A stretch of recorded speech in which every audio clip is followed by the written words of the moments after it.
Hi and hello to our grade 5 learners out there. So welcome to our new lesson for PE and Health for grade 5. We are now at quarter 2 and we're going to discuss lesson 2. So this will be for week 2. And for this week, we're going to learn about family roles in managing changes during puberty. So we have our learning objectives. So at the end of the lesson, the students will be able to identify common issues and concerns associated with puberty and recognize the importance of familial support in understanding and navigating these changes. We explore various roles within the family dynamic that can provide support and guidance to children during puberty, including parents, siblings, and extended family members.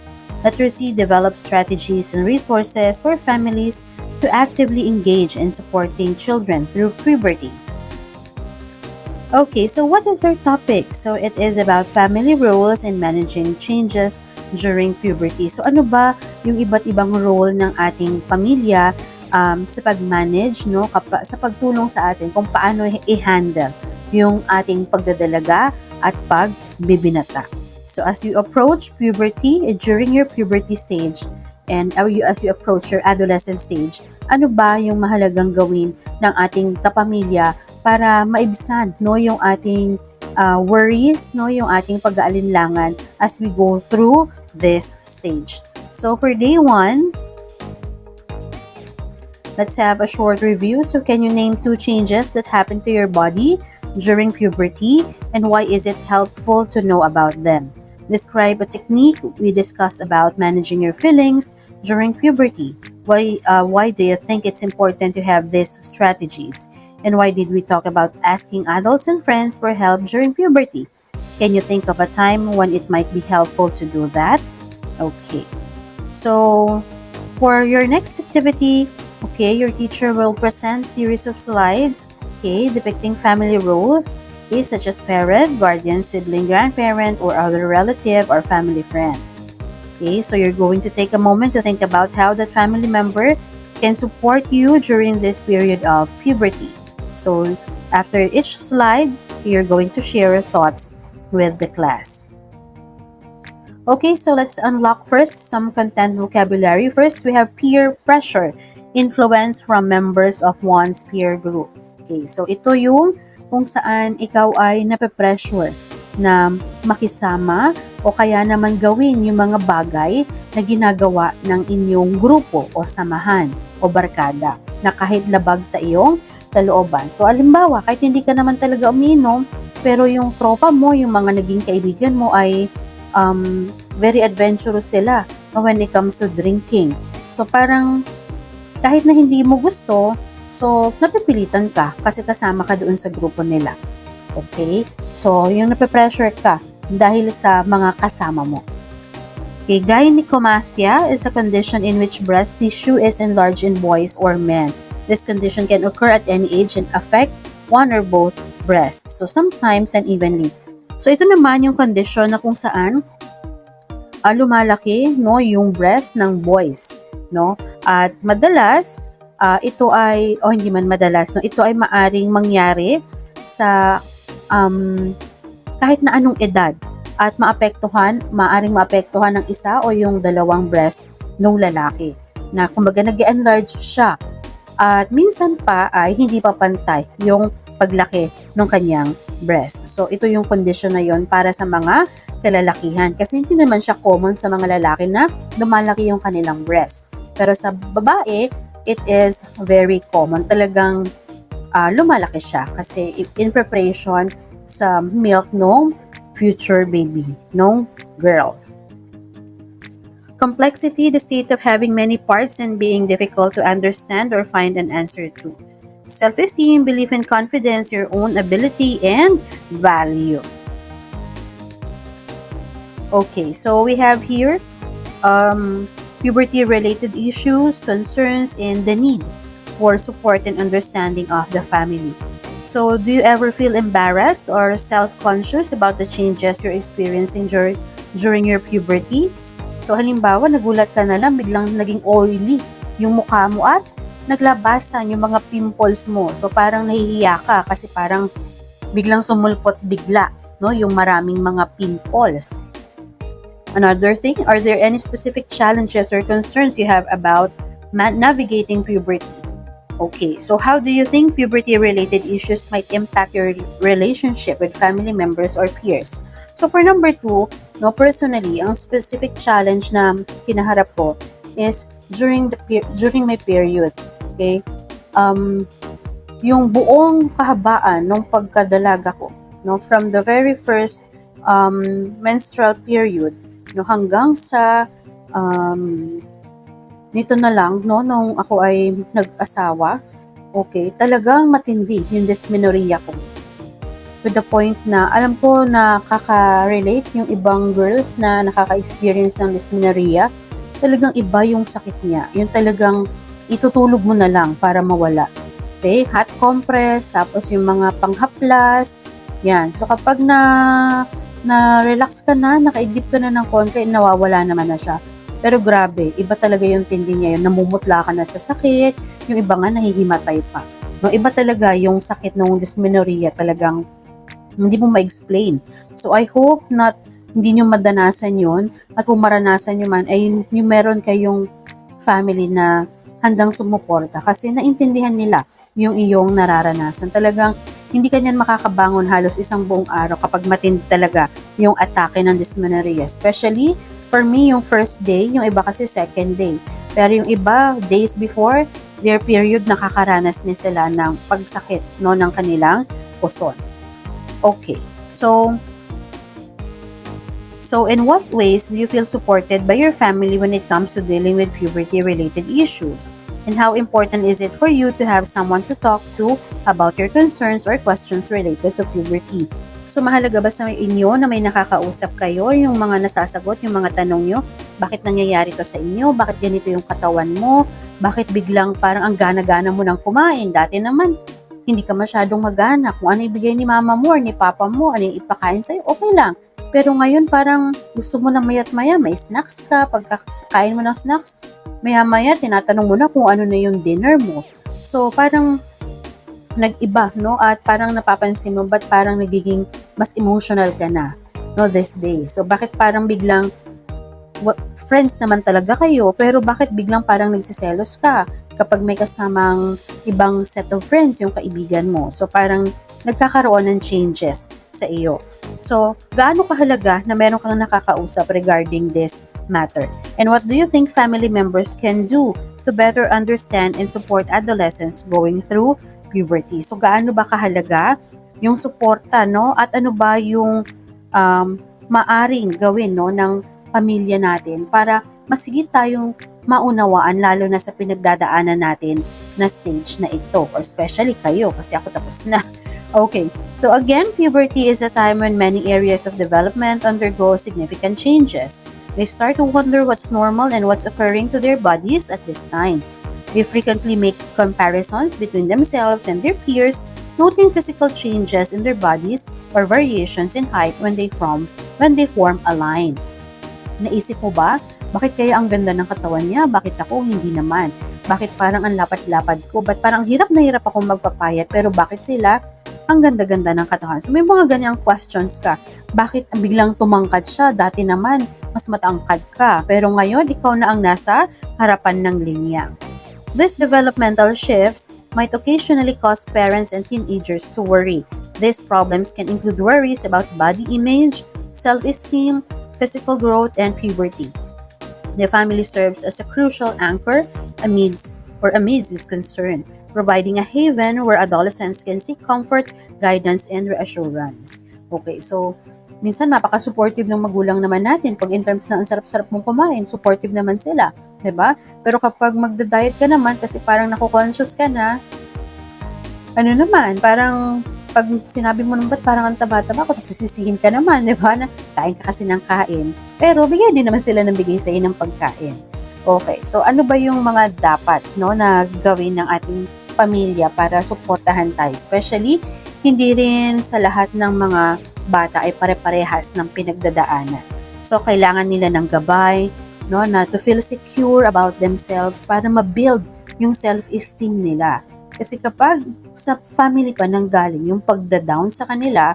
So that's the time na magkakaroon ng insecurities yung isang bata who is undergoing his or her puberty stage or adolescence stage. Okay. So research has consistently shown that adolescents who feel supported by their families during puberty are more likely to exhibit positive outcomes, including higher self-esteem, mas mataas yung kumpiyansa sa sarili, better emotional regulation, yung kayang-kaya nilang mag-handle ng emotions nila, and healthier relationships. Conversely, a lack of familial support can exacerbate feelings of isolation, anxiety, and low self-worth. Mababa yung pagpapahalaga sa sarili, contributing to adverse outcomes such as depression, substance abuse, and risky behavior. So, yun. Kapag kulang sa suporta ng magulang, ito yung mga nagiging resulta niya. Mababa yung pagtingin sa sarili at that often leads to depression hanggang sa gumamit na ng substance na ipinagbabawal at iba pang mga hindi nais-nais na behavior. So, changes on puberty, what are the typical issues and concerns you may experience during puberty? It's beneficial to understand typical worries and problems with physical development. Getting to know them will make you feel more at ease when you and share questions and concerns. These are a few of the most typical worries that teenagers have. So of course, body image, 'di ba? Napakalaking issue para sa isang nagdadalaga, yung hubog ng kanilang katawan. Body image is one of the most common issues during puberty. Adolescents may have more self-consciousness about their appearance due to the rapid bodily changes they go through. Feelings of inadequacy, low self-esteem, and even mental health conditions like depression and eating disorders can result from this. You'll see a vast variation in sizes of the teens around. So body fat, muscle mass, and height are all parts of development that can impact how teens view themselves. Puberty can occasionally cause food disorders and changes in exercise habits. Teens who go on diets regularly abruptly adopt a different diet fad or participate in intense physical activity may be exhibiting symptoms of disordered eating habits or body image issues. So, sobrang nagiging body conscious sila, no? Talagang to the point na akala nila pag hindi sila kumain is talagang ma-achieve na nila yung kanilang inaasam-asam na figure. But then, of course, you can do it in a healthier way. So, by following a diet and then having enough physical activities, okay, running or jogging, or you do some yoga and the like. They could be susceptible to dietary issues such as insufficient consumption of calcium or iron. Teenagers, on the other hand, could eat too many foods heavy in fat and sugar and limit their regular physical activity. So obesity and excessive weight gain may result from this. Okay, another issue is peer pressure. Okay, so peer pressure is another problem that frequently emerges throughout puberty. Okay, so teens may experience pressure to live up to conventional ideals of behavior, attractiveness, and popularity. Risky behaviors like substance misuse and involvement in delinquent activities might result from this. Peer pressure can affect young people in many ways. So kapag nagkamali kayo ng kaibigan na sinamahan, so napipilitan ka ng gawin yung mga bagay na hindi mo naman ginagawa dati just to fit in or to belong, no? So kasama dyan. So that's peer pressure. So their classmates may deliberately encourage children to act in a certain way at times, and other times they may just be following trends. Although the motivation for both circumstances is the need for approval, bullying may also lead to peer pressure. This is when a child believes that if they don't fit in, they may be physically harmed or teased. So sa takot nila na baka bugbugin sila, saktan sila kapag hindi nila ginawa yung isang bagay o pag-iinitan sila, napipilitan silang gawin yung pinapagawa sa kanila. Minsan, hindi pa magagandang bagay yung pinapagawa. Halimbawa, kunin mo nga yung ganito sa ganyan, Okay, so para makasama ka sa grupo namin, gawin mo nga to, kunin mo nga si ganito, kunin mo nga yung ganyan dito sa bilihan na to. So may mga ganon. So yung bata, sa takot niya na baka pag-initan siya at hindi siya tanggapin ng mga kaibigan kuno, so gagawin niya yung mga bagay na iyon. So that is peer pressure. So that often, no, kapag hindi niya ginawa ay ibubuli siya. So yun yung kanyang thinking. So menstrual issues, ito yung isa sa nabanggit ko kanina. Girls could worry about when they will experience irregular periods and what to do in such cases. Menstrual periods may be irregular for 1 to 2 years following the onset of menstruation. However, persistent abnormality can warrant worry. Okay, if you're a 16-year-old adolescent that has not yet had their period, or if menstruation results with acute pain or abrupt mood swings, have them evaluated. So, yung first 2 years, medyo nag-adjust pa yung katawan mo. So, pwedeng hindi pa regular yung inyong menstruation or menstrual periods inyo. Pero kapag, for example, in a year, twice ka lang nagkakaroon or thrice ka lang nagkakaroon, so you might need to seek for a medical opinion. No? Kumbaga, ask a health expert kung bakit ganon yung inyong period. So, it should be after 2 years, no? Usually talaga, bihirang-bihira naman mag-skip yan kapag okay yung period mo. Pero for some, nauso na kasi din, no? Nagkaroon na kasi tayo ng PCOS na tinatawag, no? Wherein, yung mga nandito na yung mga hormonal imbalances sa katawan mo na halimbawa, minsan nagre-resulta siya no, ng iba't ibang issues no, sa katawan mo. Like, parang minsan mabalahibo ka masyado. So, may mga ganito. But then, it can always be managed. No? It can be managed naman kapag naagapan at nagpakonsulta ka agad sa health expert. So, yan. At the age of 16, kapag hindi ka pa dinadatnan, so that's the time na pwede ka nang magpa-consult sa isang health expert. So, while most cramps can be relieved with over-the-counter medication, more serious symptoms should be seen by healthcare professionals. So, para sa mga pagtatanungin natin yung mga nanay natin o mas nakakatanda, no, sabi nila hindi advisable na uminom ng painkiller. So, yung iba, the best way daw to relieve no, yung ating menstrual cramps or yung dysmenorrhea is to have yung hot compress. No? Or yung iba naman, nagpapahid ng yung mga pain reliever na ointments, no, yung medyo maanghang. So, para mag-ease down no, yung pain no, na nararanasan during menstruation. So, the menstrual cycle may be impacted by weight increase or decrease. Watch out for low body weight, excessive exercise, or weight gain of considerable proportion as this may cause period cycles to be delayed or altered. Minsan pag stress, no? But I don't think siguro may mga nasa-stress na rin at your age pero hindi kasing stressful ng mga adults, no? Usually kapag ang adult ay na-stress, no? Tapos yan, nagko-cause yan ng delay, no, ng menstruation. At the same time pag overweight, yan. So may mga different factors that could affect their menstrual cycle. Okay, so another issue is gynecomastia or the development of breast in boys. Gynecomastia is a common early puberty symptom in boys. This frequently results in a little swollen region beneath the nipple, usually on just one side. This expansion can occasionally be far more widespread. Boys who struggle with being overweight or obese may exhibit excessive adipose tissue that that does not correspond to the breast tissue, giving the appearance of pseudo-gynecomastia or false breast. Okay, so same lang. So some boys might be reluctant to undress in public or at the gym because they feel ashamed that they are becoming a girl.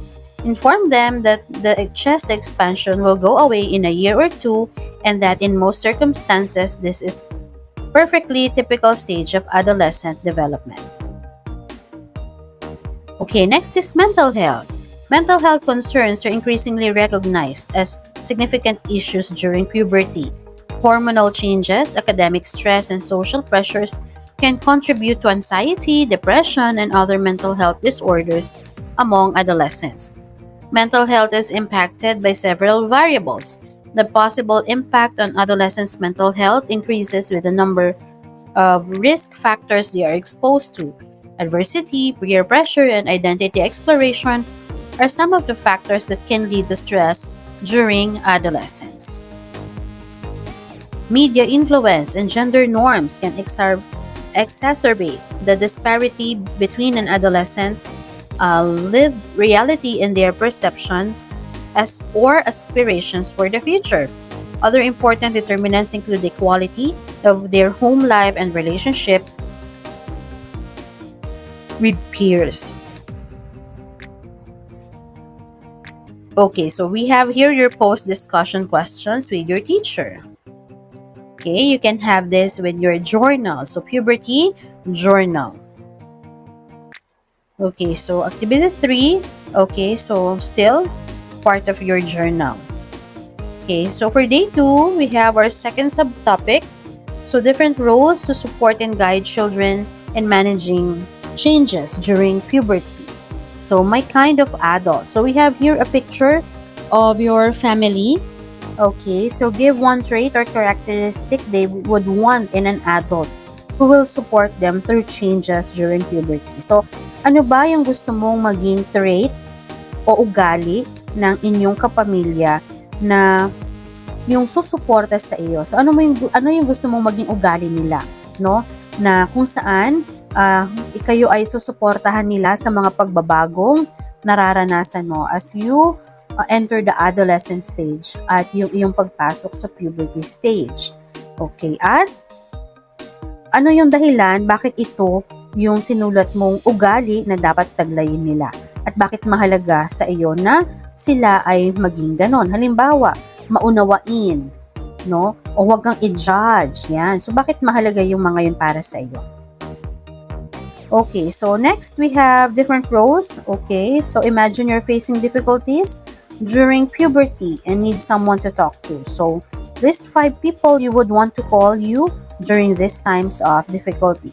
So, share the name of that person with the class and briefly explain why you chose them. Okay, so sino yung top 5, no? Yung mga helplines mo na iyong pwedeng tawagan. So, once you kumbaga during this stage of your life, na sa tingin mo makakatulong sa iyo at magpapagaan ng kalooban mo. So, due to the complexity and diversity of puberty experience, a diverse support network is necessary. Different roles play different responsibilities inside this system. Okay, each providing different viewpoints, resources, and ways to help them. Let's examine these roles and how they help kids get through puberty. So, of course, number 1 are our parents. During puberty, our parents are frequently, a child's main source of support and direction.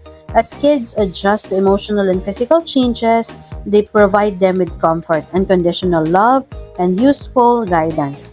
Children can talk about puberty-related issues and ask for advice and in a secure and encouraging manner. So next, we have siblings, yung ating mga kapatid. Siblings can be a vital source of support for kids going through puberty. Throughout this moment of change, they provide a sense of understanding and camaraderie, of offering empathy, company, and shared experience. So lalo na yung ating mga ate at kuya, no, since tapos na sila, napagdaanan na nila, so pwede na nilang i-share sa'yo yung mga bagay na ginawa nila na nagpagaan, no, sa kanilang pag-deal o kung paano nila hinarap yung kanilang puberty stage. Extended family members, so such as grandparents, yung ating lolo at lola, yung ating mga aunties and uncles, and ating mga pinsan, they can offer extra levels of support and direction to a child going through puberty. They supplement the help given by parents and siblings with a variety of viewpoints, life lessons, and experiences. So, wag naman na kapag nagkaroon ng gathering ay magiging point of comparison pa. So, that is ay ito yung mga bagay na dapat iniiwasan natin, no? Kapag nagkakaroon ng salo-salo, get together yung family, instead of supporting each other, ay pinagko-compare-compare pa. So doon nagkakaroon ng securities yung bata. Si ganito, mas magaling si ganito. Si ganito, nung ganito, mas ganito kay ganyan. So stop comparing these children. Okay? So hindi yun maganda na laging kinukompare sila. Kasi nagkukos yun ng nakakababa yun ng kanilang self-esteem, naiisip nila na bakit lagi na lang akong kinocompare sa pinsan ko, bakit lagi na lang mas magaling si ganito kaysa sa akin. So magkakaroon ng negative effect yun sa mentalidad at sa emosyon ng bata. So kapag nag-get together, focus on the positive things, no? Ano yung mga pwede nyo i-look forward na gawin, and stop comparing each other. Especially yung mga matatanda, wag po nating ikumpara yung mga anak natin sa mga pamangkin nyo, sa mga iba nyo pang kamag-anak. Okay, so next, of course, educators. So yung mga teachers nyo, they play crucial role in supporting children through puberty by providing comprehensive sex education, promoting body positivity, and fostering a supportive classroom environment. They offer accurate information, resources, and guidance tailored to children's developmental needs, empowering them to make informed decisions and navigate puberty-related challenges with confidence. So next we have healthcare experts. So of course, pediatricians, nurses, and counselors are among the many experts in the healthcare field who are crucial in meeting the physical and mental health needs of children. They address issues like reproductive health, mental health, and body image, providing children and their families with medical advice, resources, and support. Okay, so dito medyo yung body image, Kasi yung mga pinapakita talaga sa media is, halimbawa kapag hindi ganito ang katawan mo, hindi ka maganda, kapag sobra kang payat, hindi yan okay, pag sobrang, although, tama naman yon, no, may point naman, but let's look at it in yung kumbaga, yung health naman ang tutukan, hindi lang yung pag ganito maganda ka, pag hindi ka sexy, pangit ka. So that's not good. Okay? So magiging point of view natin dyan is yung health risk, no? Kapag yung isang bata ay sobrang payat, or yung health risk na maaring harapin kapag ang isang bata naman ay sobrang taba or obese or sobra-sobra sa timbang na dapat na nandoon lamang siya. Okay? So not in a way na hindi ka tatanggapin ng lipunan dahil sobrang ganito ang itsura mo, no? Na kung saan sa lipunan na ginagalawan natin, no, kitang-kita natin yung advantage ng, alam nyo na, may itsura, maganda ang katawan, maganda ang tindi, no, macho and all. Yan. So, that is the reality. Okay? But the thing is, it should not be that way. Everyone is unique, everyone is beautiful and handsome in their own special way. Okay? So, let them be. What matter is, they have a good heart, wala silang ginagawang hindi maganda sa kapwa, hindi nanlalamang sa kapwa, and they are trying their best to be the best version of themselves. Okay, so all we need to do is to support them, okay, as they pursue their dreams. So peers or yung friends, another important factor in how kids experience puberty is their peers. During this time of transition, they provide sense of belonging, validation, and social support as they negotiate the changes associated with puberty together. Peers can offer a source of empathy, understanding, and shared experience that can make youngsters feel less alone and more connected. Okay, the journey through puberty is not one that children navigate alone. Rather, it is a collective endeavor supported by a diverse network of individuals and roles within the family and community. By recognizing and embracing the contributions of these different roles, we can create supportive and empowering environment where children can thrive during this transformative period. Okay, so you have here your activity. Okay, you have your role play. Okay, so you have this. You have here your scenario cards. Okay. So, what are your takeaways for this lesson? So, bakit mahalaga yung pamilya na unawain? Bakit mahalaga na unawain ng pamilya at suportahan ang mga bata habang dumadaan sila sa puberty? No, yung mga pagbabago na dala ng puberty at pagdadalaga or pagbibinata. At paano ba susuportahan at makapagbibigay ng suporta yung pamilya sa bata ng mahusay? So, kung sino-sino ba yung iba't ibang tao? Ano ba yung kanilang ganap? Ano ba yung kanilang kailangang gawin? No? Sa kanilang pamilya at sa kanilang komunidad na makakatulong sa mga kabataan na malagpasan yung puberty stage na pinagdadaanan nila. And then you have here your reflection and you have your formative assessment. So choose the correct answer for each question.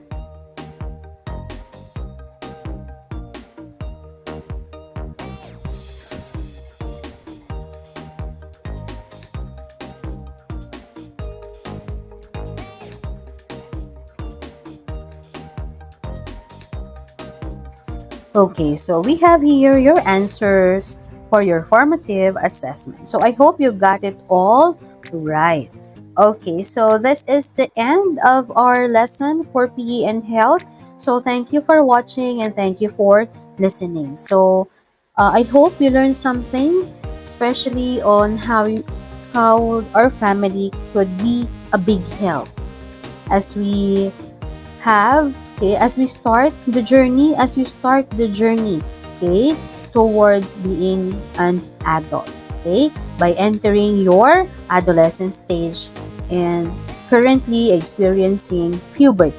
So thank you so much for being with me. So this is Teacher Isa and see you again next time. So bye bye and thank you.